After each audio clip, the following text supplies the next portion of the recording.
Hey there everyone. So this time around I'll be reviewing two books. Both are kind of graphic novels, but not really. This one, for example, is not exactly a comic book, but it's very nice nonetheless. It's Lost in Translation by Ella Francis Sanders. It's an illustrated compendium of untranslatable words from around the world. It's a very interesting book. I think it's really nice, and one of the words here it's given Ixuarpok. So I am unable to pronounce most of these words here, but I'll show you what this one has.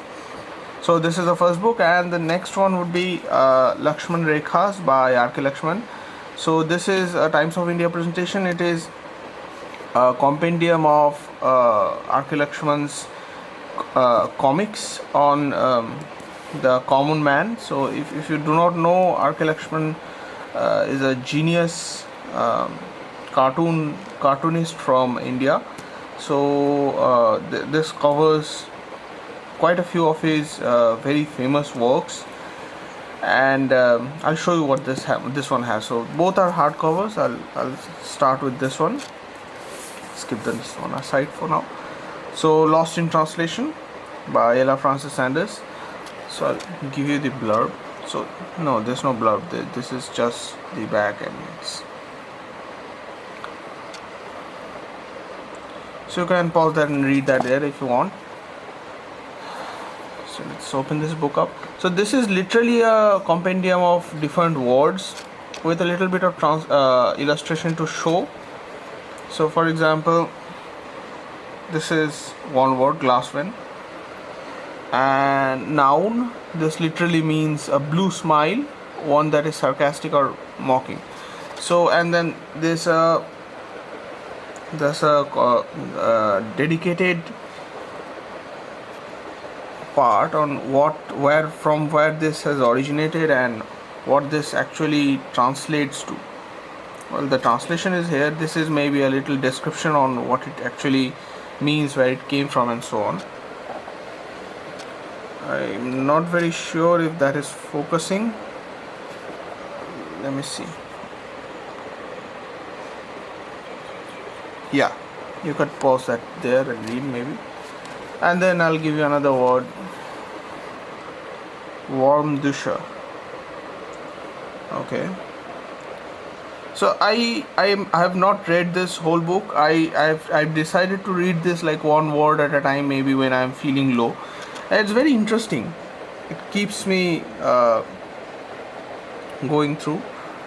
So this is more like a coffee table book where you open up just any one page and then read it, because the illustrations themselves as well as the descriptions, they're very interesting, and you get to know something very different all throughout the book. So all of these pages are like one of the words of some language, and it has various languages from Korean to Japanese to Alaskan, so on.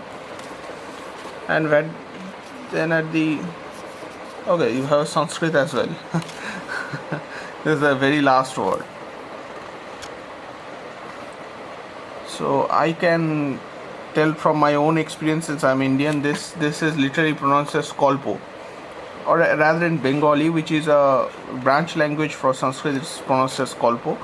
This is in Sanskrit, I guess this would be very close to the actual pronunciation kalpa.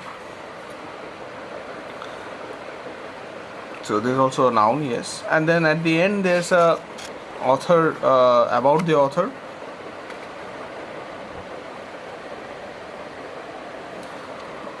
And then there's an acknowledgement, and that's it. A very simple book, I would say, but an extremely interesting book, which can be very well nicely kept as a coffee table book.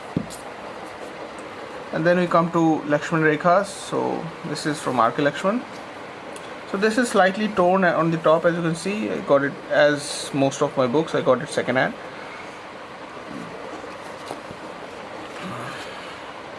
So this is what the book opens up. So black on white, the spine is the same.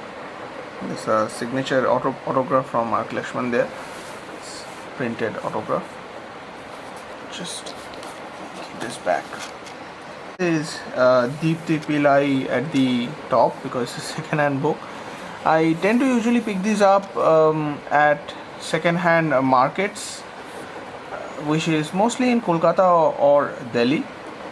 I think those two markets are very well. Kolkata has College Street, and Delhi at least had the Daryaganj Sunday market, which has mostly closed down because of Delhi High Court restrictions. Still persists a little bit. So yeah, this is R.K. Laxman's Laxman Rekhas.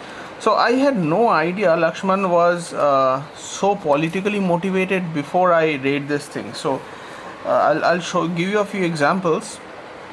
Start with the very first one. So this starts with so this is Mohandas Karamchand Gandhi, who is known as the father of nation in India. So this is the very first cartoon.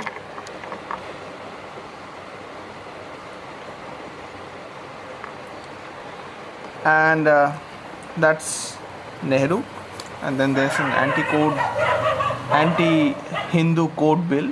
Then there's a Hindu code bill here. It's in the form of a mattress, and then there's a slight description as to when this was conceptualized and why this was conceptualized. I think this is a very nice addition to anyone who would like to understand the political situation of India throughout the ages. And this is not necessarily so. From the first one, you might think he was Congress, but he's not. He's not pro-Congress or pro-communist or in fact pro-anything. I think he is mostly apolitical, but slight bent towards Nehru from what I've understood throughout the book. So this is another example.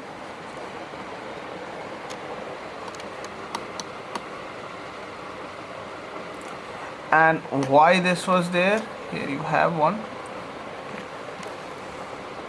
And then so you get two comics here. One is this, and then there's a very small one here, and then there's a description as to why this comic was established and in context to which timeline. Let's go a bit further on.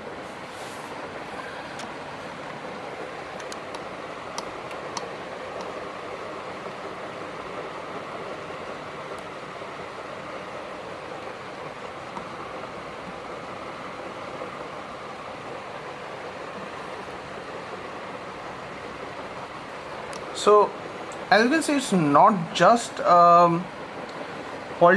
pure political cartoons, because this one is slightly non-political but with a political bent. So, and then there are like these cartoons are all throughout the book, caricatures and then cartoons and different kinds, but mostly with a political bent of mind. I think it's a very interesting book to read, especially for people from the new generation who have not much idea, at least, of the past, political situations of the past. So, and then there are caricatures at the very end. So let's see, there would be that's Ronald Reagan, by the way, and I came to know he was known as one of the Western cowboy American presidents from this book. So, and then they like, for example, there are different caricatures throughout. Zubin Mehta here, this one, and then Neeraj Chaudhary, the three horsemen of the new apocalypse. So yeah, so these all have a little bit of biography associated with them, and then there are ones which have no biographies, I think. Yeah, no, this is not the part. This should be ones towards the back. Yeah, So for example, these very nice. I love these illustrations, and you can see the depth of work R.K. Laxman has done throughout the years through these illustrations, frankly. So yes, I do have markings on the book because of course it's a second-hand book. I don't really mind. And at the very end there are a few full color illustrations. Satyajit Ray, for example, this one, and then there's Mao Zedong and Muhammad Ali Jinnah, and so on. So a lovely book overall, in my opinion. There's a little bit about the author at the very end. Not very sure if that's focusing again. Let's see. Yeah. So you can read about the author if you want. Pause it and read maybe. And yeah, that's the end of this video. 2 books, both very interesting books, and I think both are great as coffee table books. So this edition of the book reviews are regarding coffee table books you have there. And yeah, as always, happy reading.